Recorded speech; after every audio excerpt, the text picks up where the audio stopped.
Democracy का आनंद केवल तब तक है जब तक माइनॉरिटी में सरकार है, नहीं तो वो भी राजा से कम नहीं है। ये दुनिया पहले बनी, क्या ये हमारे भगवान पहले पैदा हुए? इनका तो सबका हमें जन्मदिन पता है, इनके सबके हमें माँ बाप पता है।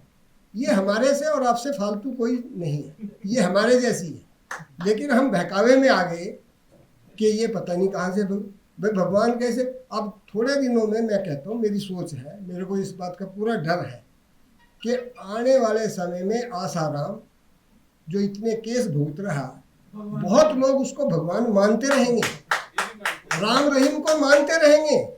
आज बड़ा दुख होता है जब हमारे शिक्षित लोग, वकील लोग जो सुप्रीम कोर्ट में बैठे, हमारे प्रोफेसर साहब जो हमें भी पढ़ाते थे, जिनसे हम भी शिक्षित हुए हैं, उन लोगों में जब कभी उनके यहाँ कोई भी इलेक्शन हो, कोई बात हो, हमारे यहाँ कभी इलेक्शन हो, कोई बात ऐसी हो, तो हम जात बरादरी के नाम पे आज भी वोट मांगने निकलते हैं। क्या ये हमारे लिए शर्म की बात नहीं है? ऐसा नहीं है कि कुछ नहीं हुआ, देश में बहुत बातें हुई, बहुत काम हुआ। आज हम इस मंच तक पहुँचे हैं, सुप्रीम कोर्ट तक आ गए हैं, इसलिए आ गए हैं कि उस वक्त में वो किसी न किसी ने वो स्कूल चलाए हैं, खोले हैं, सरकारी स्कूल बने हैं, तो उनमें हम पढ़े और पढ़ के फिर यहाँ तक पहुँचने की हमें एक रास्ता मिला। अन्यथा शायद हम भी वहीं कहीं खेती करते, कोई काम करते, और वो एजुकेशन थी ही नहीं गई। उन बातों को हम दरकिनार नहीं कर सकते।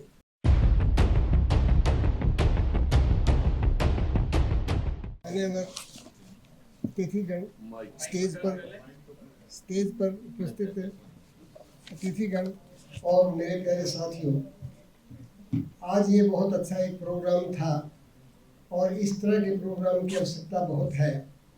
और आप लोगों ने हमारे मेहमानों के विचार सुने, मैंने भी सुने, बहुत अच्छी अच्छी बातें उन्होंने हमारे महापुरुषों के बारे में भी बहुत ज्ञान की बातें उन्होंने बताई जो अब तक हम में से कईयों को नहीं पता थी।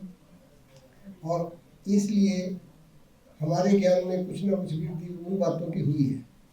जहाँ तक मेरा पर्सनल सवाल है इन बातों के बारे में थोड़ा जानने का, जो ये आज का टॉपिक है, इसके अब तक की इतनी लंबी आयु के पश्चात ये बिल्कुल क्लियर समझ में आया है कि ये जाति की जो प्रथा है या ये धर्म वगैरह की जो प्रथा बनाई गई है, ये सारी की सारी केवल जो कहते हैं मैन मेड है।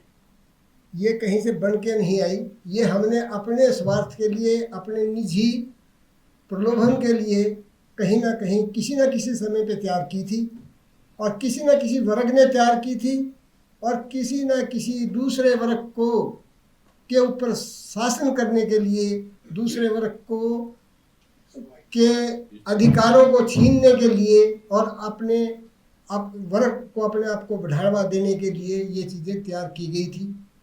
आज से 50, 60, 70 साल पहले इस देश में एजुकेशन की बहुत भारी कमी थी। ख़ास तौर पर हरियाणा, पंजाब साइड में भी, जहाँ से हम आते हैं, वहाँ तक भी, क्योंकि मेरा जन्म आज़ादी के थोड़े दिनों बाद के ही है, तब तक भी गांव में कोई स्कूल नहीं था। हमारे यहाँ से लोग, एक दो जो लोग पढ़ने गए थे, उनमें मेरा एक भाई था, उन्होंने एजुकेशन लाहौर से ली। आप समझिए कि इस पूरे इलाके में कहीं पढ़ाई का कोई ऐसा नहीं है कि कुछ नहीं हुआ। देश में बहुत बातें हुई, बहुत काम हुआ। आज हम इस मंच तक पहुँचे हैं, सुप्रीम कोर्ट तक आ गए हैं, इसलिए आ गए हैं कि उस वक्त में वो किसी न किसी ने वो स्कूल चलाए हैं, खोले हैं, सरकारी स्कूल बने हैं, तो उनमें हम पढ़े और पढ़ के फिर यहाँ तक पहुँचने की हमें एक रास्ता मिला। अन्यथा शायद हम भी वहीं कहीं खेती करते, कोई काम करते, और वो एजुकेशन थी ही नहीं गई। उन बातों को हम दरकिनार नहीं कर सकते।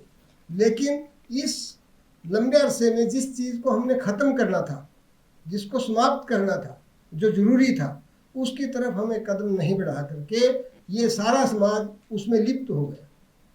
आज बड़ा दुख होता है जब हमारे शिक्षित लोग, वकील लोग जो सुप्रीम कोर्ट में बैठे, हमारे प्रोफेसर साहब जो हमें भी पढ़ाते थे, जिनसे हम भी शिक्षित हुए हैं, उन लोगों में जब कभी उनके यहाँ कोई भी इलेक्शन हो, कोई बात हो, हमारे यहाँ कभी इलेक्शन हो, कोई बात ऐसी हो, तो हम जात बरादरी के नाम पे आज भी वोट मांगने निकलते हैं। क्या ये हमारे लिए शर्म की बात नहीं है?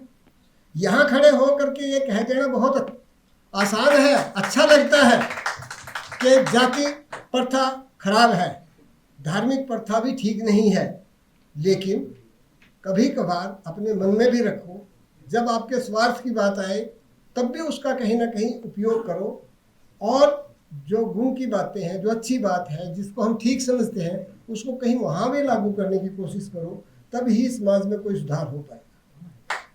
हमारे आज जिस कॉन्स्टिट्यूशन के तहत हम यहाँ तक पहुँच गए हैं, आज मैं भी इस स्टेज से आपके सामने बोल रहा हूँ, मेरे दोस्तों ने बोला, ये कॉन्स्टिट्यूशन अम्बेडकर जी ने, जिनका अहम रोल रहा है, उन्होंने तैयार किया। वो आते उस वर्ग से थे जो बहुत शोषित वर्ग था, बहुत कमज़ोर वर्ग था। बावजूद इसके यही बहुत बड़ी बात थी कि उनको ही मौका मिला ये कॉन्स्टिट्यूशन बनाने का या इसकी प्रधानता करने का, कि जो बिल्कुल शोषित वर्ग से आते थे, और वो जो इसमें लिख सकते थे, जो करा सकते थे, जो किया गया है, उसमें कहीं कोई कमी नहीं रही। उन्होंने बहुत कुछ किया, लेकिन उनको जितना भी हम नमन करें उतना ही कम है। लेकिन आज मुश्किल ये है कि जब हम पढ़ गए हैं, लिख गए हैं, जब हमें समझ आ गई है, हम इतना जरूर समझ लें कि कोई धर्म और कोई जाति कभी किसी उस भगवान ने या उसने जिसने ये दुनिया बनाई है, उसने ये कभी नहीं बनाई। ये तो आप अपने आप को एक सवाल पूछे, मैं पूछता हूँ, भाई दुनिया में ये दुनिया पहले बनी, क्या ये हमारे भगवान पहले पैदा हुए? इनका तो सबका हमें जन्मदिन पता है, इनके सबके हमें माँ बाप पता है। ये हमारे से और आपसे फालतू कोई नहीं है, ये हमारे जैसी है। लेकिन हम बहकावे में आ गए कि ये पता नहीं कहाँ से भाई भगवान कैसे।